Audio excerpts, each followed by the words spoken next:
Queridos hermanos, cena, cruz y resurrección forman el único e indiviso misterio pascual que estamos celebrando, el día que hizo el Señor, en el cual nos tenemos que alegrar y regocijar todos en Él. La teología de la cruz es la resurrección, porque la resurrección es la respuesta y la interpretación divina de la cruz. La teología de la cruz es una teología pascual, una teología de la alegría victoriosa, aún en este valle de lágrimas. En la Cuaresma he repetido muchas veces, porque uno se repite, aunque vaya tratando de anotar ideas nuevas, que la Semana Santa no termina el viernes, sino que la Semana Santa termina el domingo de la Pascua. Hoy termina la Semana Santa. La cena fue la anticipación de la muerte violenta y en la cruz. Sin el gesto de la cena, así como la cena sin la realidad de la cruz, estarían vacías de sentido. Ahora debemos añadir que la cena anticipa también la resurrección, la certidumbre de que el amor es más fuerte que la muerte.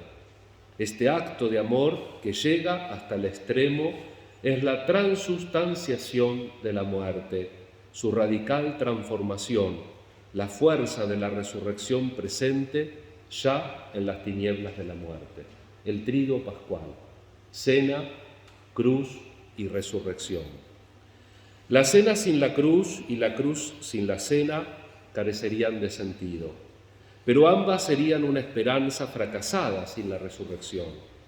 La imagen del costado atravesado que leíamos en la secuencia, fuente de agua y de sangre, es también imagen de la resurrección, del amor que es más fuerte que la muerte. En la Eucaristía recibimos este amor, recibimos la medicina de la inmortalidad.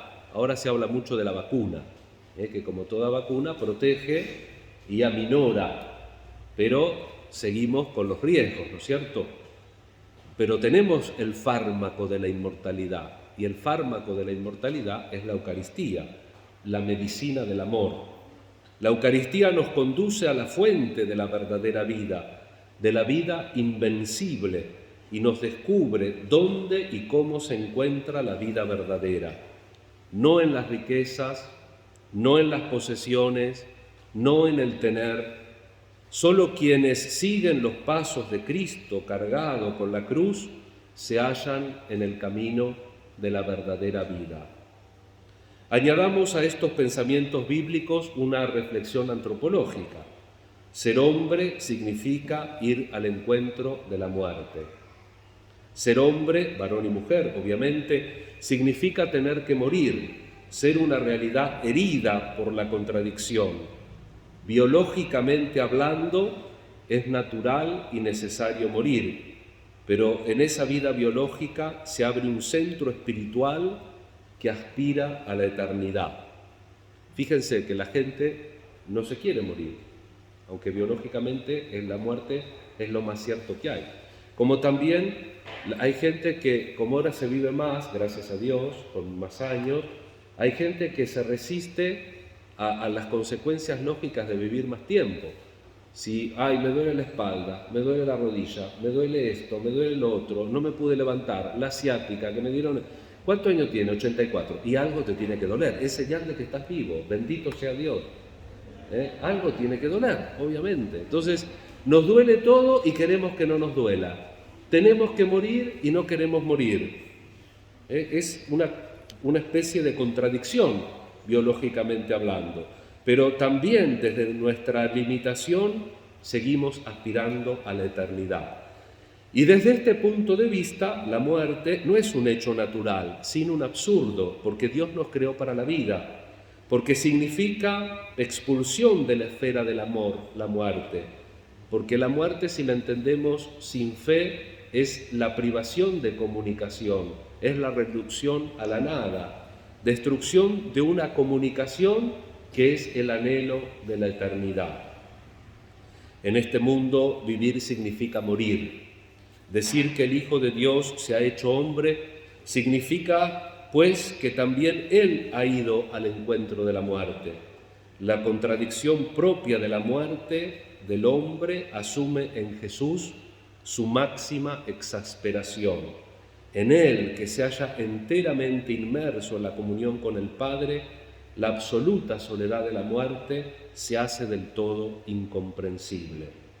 Por otra parte, la muerte reviste para Jesús una necesidad específica. En efecto, ya hemos visto cómo precisamente su unión con el Padre es motivo de la incomprensión que sufre por parte de los hombres. Este se quiere hacer Dios, decían en el juicio para condenarlo.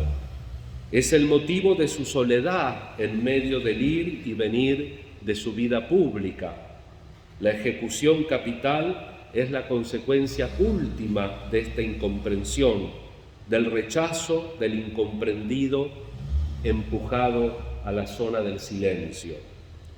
Partiendo de aquí es posible vislumbrar, hermanos, algo de la dimensión interior, es decir, teológica de su muerte, porque morir es siempre para el hombre un acontecimiento biológico y al mismo tiempo humano-espiritual. La destrucción del instrumento corpóreo de la comunicación interrumpe, en el caso de Jesús, también la comunicación con el Padre. Cuando se destruye el instrumento humano, en la cruz desaparece también temporalmente el acto espiritual que sobre aquel se funda. En la muerte de Jesús, por consiguiente, se rompe algo mucho más profundo que en cualquier otra muerte simplemente humana. Se interrumpe aquel diálogo que es, en realidad, el eje de todo el universo. El grito de agonía del Salmo 21, Dios mío, ¿por qué me has abandonado?, nos permite asomarnos a la profundidad de este proceso.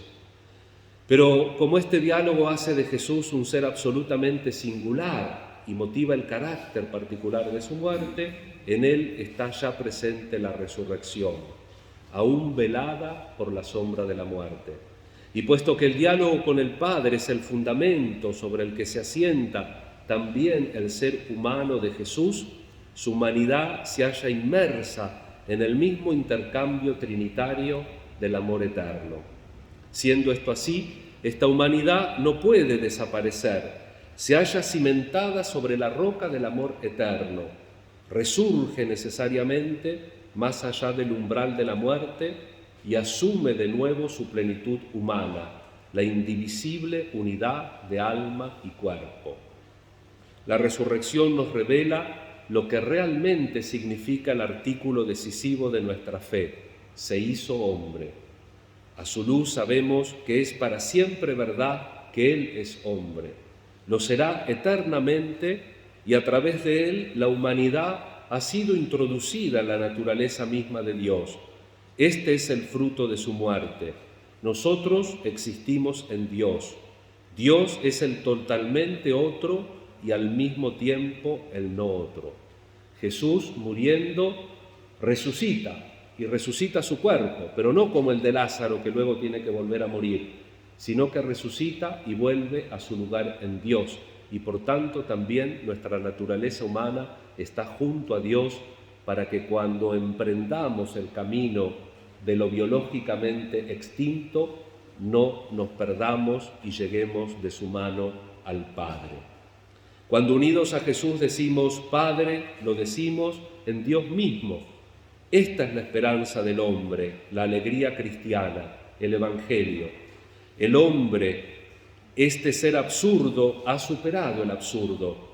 El hombre, este ser desventurado, se ha liberado de su desventura. Debemos alegrarnos, Él nos ama y Dios nos ama hasta tal punto que su amor se ha hecho carne y permanece siendo carne en la eternidad. Esta alegría debería transformarse en nosotros en el más intenso de los impulsos, en una fuerza arrolladora que nos impeliera a comunicar a los hombres la buena nueva, para que también ellos celebraran la luz que se nos ha manifestado en nosotros y que anuncia el día en medio de la noche de este mundo. El amor se ha hecho carne. La muerte, al devorar la carne de Jesús, muerto en la cruz, fue herida por la vida del viviente. Y por esa brecha tenemos el camino de la vida que supera el absurdo de lo biológico que no desea morir. Él es la vida. Él nos la comunica en plenitud por su donación amorosa. Jesús, meditábamos el Domingo de Ramos, meditábamos anoche, nos precede en Galilea. Galilea, el lugar del comienzo, el lugar del primer amor, nuestra casa. Que María, que dio carne al amor, nos ayude a vivir la alegría de la Pascua. Que así sea.